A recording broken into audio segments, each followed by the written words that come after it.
Now, after the appalling neglect at the Mid-Staffs NHS Trust, which led to the deaths of hundreds of patients, the government ordered a crackdown on gagging orders which prevent medical staff from speaking out.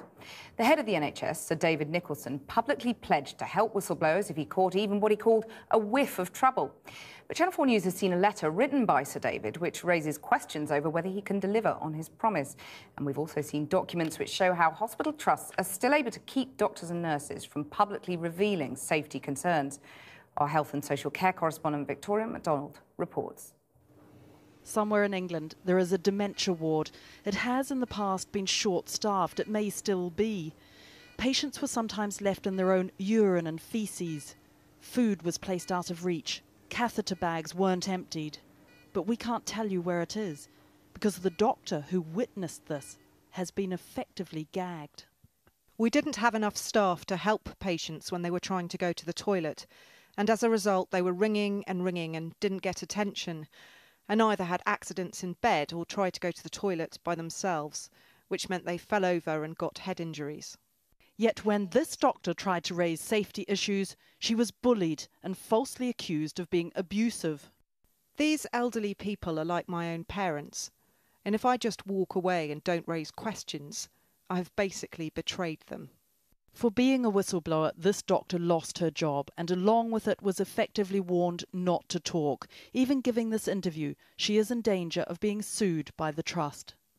I did sign that compromise agreement, and basically they paid me public money to keep me silent. Are you worried that the money that they paid you under that agreement will be taken back now because you've spoken to us? That's quite possible. That money feels dirty. And if they take the money back because of what I'm doing, but it improves patient care, I couldn't care less. Gagging clauses have been widely used throughout the NHS, although in the wake of the Mid-Staff scandal, there have been promises this will change, that whistleblowers will be better protected. Indeed, the Department of Health has recently sent out this letter to the medical unions, including the British Medical Association, asking them to remind their members that they do have the right to speak out on legitimate matters of public interest. The problem is, and has always been, that in these disputes, neither party can agree on what is in fact legitimate. It is a legal requirement in compromise agreements to include a public interest disclosure paragraph, allowing medical staff to raise safety concerns.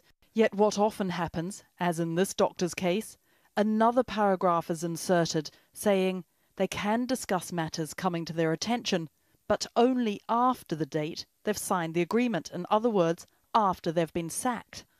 Few, including this doctor, are prepared to challenge this for fear of what might happen. In fact, this man, Gary Walker, is the only gagged whistleblower to come forward since the Mid-Staffs inquiry, and even he was initially threatened by the trust lawyers with having his payoff clawed back. We've spoken to a number of NHS whistleblowers over the years and they all tell a depressingly similar story. First of all, they'll be sidelined or ignored, then the bullying will start. There could be a trumped-up charge of fraud. They may be told that they're mentally ill, literally going mad, and that they need to see a psychiatrist. And then they lose their job. But it's not just the human cost, though that is bad enough. We've now been told of another case in which a junior doctor was pursued through the courts for 5 years. The bill reached millions. Dr. Peter Wilmshurst is something of an expert in whistleblowing. He's been through it himself. But in this instance, he was helping the junior doctor. They had been asked to do something that was unethical, and they were unhappy with that, so they went to the hospital management with their concerns and were immediately suspended. The trusts involved did eventually apologise in open court for impugning the doctor's integrity, for falsely claiming they'd lied. They even had to say sorry for suspending them. So case won, but they still had to sign a gagging clause. £2.5 million legal fees, plus the payment to the junior doctor to remain gagged, plus of course all the management time that have been spent. So I estimate that over the 5 years they must have laid out more than £5 million to keep a junior doctor quiet.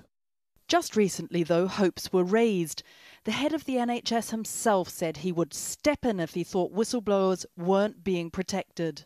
Wherever I see it, or if I have a whiff of it, I immediately intervene in the organisations with the organisations themselves. So I intervene directly with organisations that I feel are not providing the right kind of support to people who are whistleblowing. But how confident can people be in his reassurances? We have seen a letter from Sir David to a former NHS employee. It suggests that his hands are in fact tied when disputes between hospitals and doctors are dealt with by the courts or tribunals. He also states that foundation trusts are separate legal bodies to the Department of Health. Therefore, there is no basis on which it may intervene in decisions made either by the court or the parties. Given that many whistleblowing cases involve litigation and all trusts will have foundation status by next year, it immediately raises questions about how meaningful Sir David's promise really is. In a statement, NHS England said, Sir David has always been clear that he would intervene in cases where he believed individuals were being stopped from whistleblowing. Sir David, though, does not and has not had the power to direct NHS Foundation trusts. However, when contacted directly by individuals who are raising issues of concern relating to foundation trusts, Sir David has raised these with Monitor and the CQC where appropriate. Sir David remains absolutely committed to improving patient safety and the quality of services the NHS provides. However, none of the whistleblowers we've spoken to feel at all reassured by the promises made. In a sense, it is mad to blow the whistle in the health service because the punishments and the effects on you can be so great. Instead, they say there needs to be a fundamental change in NHS culture. No more bullying, no more gagging, no more destroying people's reputations. Because at the moment, as one embittered doctor recently wrote, there are still too many ways to skin a whistleblower. Victoria MacDonald with that report. And the Department of Health has told us tonight that NHS staff who have the courage and integrity to speak out in the interests of patient safety must be protected and listened to. It says it's funded a national helpline for whistleblowers and provided stronger protections for them in NHS staff contracts.